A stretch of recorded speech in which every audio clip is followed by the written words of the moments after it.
Howdy crew, happy Sunday to you guys. Hope you're all doing well. It's kind of nice weather outside here, much different than last Sunday.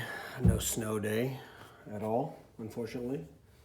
But having said that, the upside is that all classes are a go for tomorrow. So 5 a.m., 6 a.m., 8:30. See you guys bright and early. So start off this video by saying I hope you guys all watched Samantha's video on the CrossFit Open.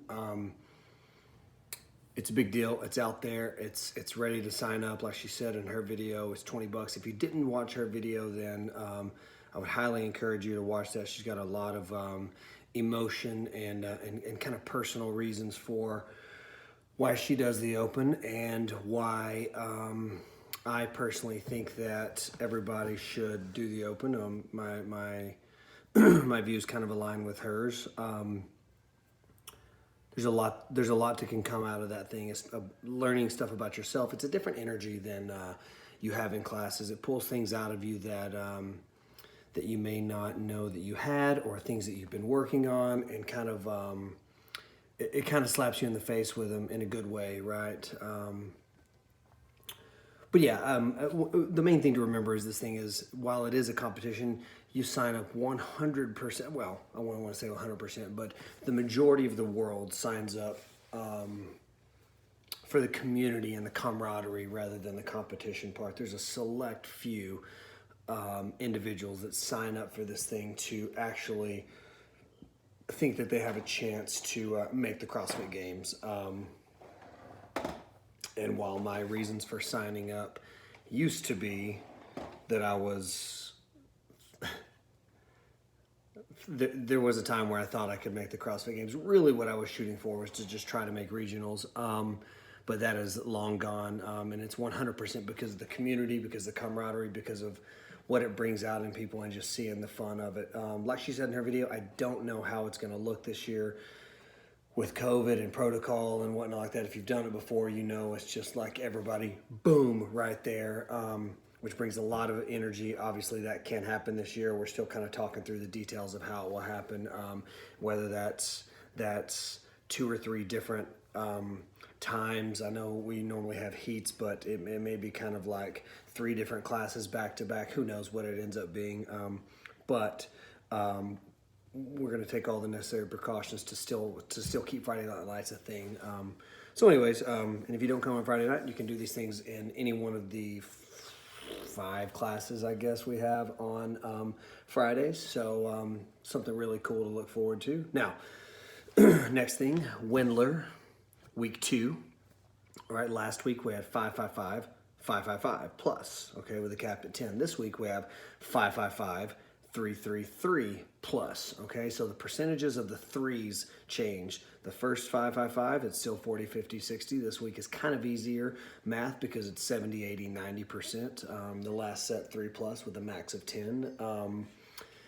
So something to look forward to. Back squat tomorrow, press on Wednesday, and then of course deadlift on Thursday. So with Wendler, you'll notice that maybe the MetCons are seeming harder, and you may think that I'm just making harder MetCons. Maybe that's the case. That's certainly not the intention, but let me kind of touch on this real quick.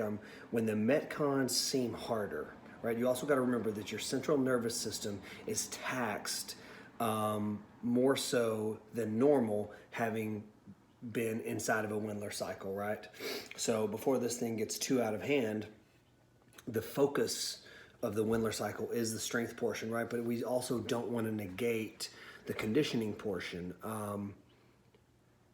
But you got to remember, MetCons, WODs, whatever you want to call the intense part of the workout, is so much more than just going 100% and kind of having your intensity at an all-time high, right? The point of a MetCon is to yes, for sure, get your heart rate up more than a strength session or a gymnastics session or something like that. But you don't have to hammer the gas for that to happen, right? Like let the movements, the reps, kind of do its thing without you forcing extra intensity. And as far as kind of punching the gas and pushing the accelerator all the way to the floor, right? Like I know we all want to do that and kind of get the adrenaline rush, the high heart rate, the conditioning piece out of it, so to speak. But when you're always punching the gas, when you're always going hard, your vulnerability to injury also goes up, okay? And there's nothing worse than watching the game from the sideline. So, having said that, give you a little kind of insight onto how I train now. I kind of punch the gas about once a week. All right, I really treat it more like an NFL season, right? You have a game one time a week where you go hard, and then the other 3 or 4 days that week, you're just kind of not necessarily going through the motions, but you're kind of 70-75%. That's kind of how I do it. I'm interested in longevity. I'm interested in showing up tomorrow and being able to participate rather than going hard, and then boom, hitting a wall because of an injury, because of fatigue, because of something, right? So just keep that in mind, right? If you look at a workout and you're like, man, this is my wheelhouse, then maybe punch it and go for it. If you look at something and you're like, dang, man, these are not really my movements, then just move through it. Exercise is exercise regardless of intensity, right? So yeah, maybe your calorie burn might be a little bit higher if you go a little bit harder. But I think you're playing the long game here rather than playing for just what today and the WOD for today has to offer. So if you have any questions about this, guys, just ask your coach, ask any of us, text me, text Adrian, text Sam, Callie, Marcus, Nathan, and anybody you want to. So anyways, guys, looking forward to a good week. We will see you in the gym.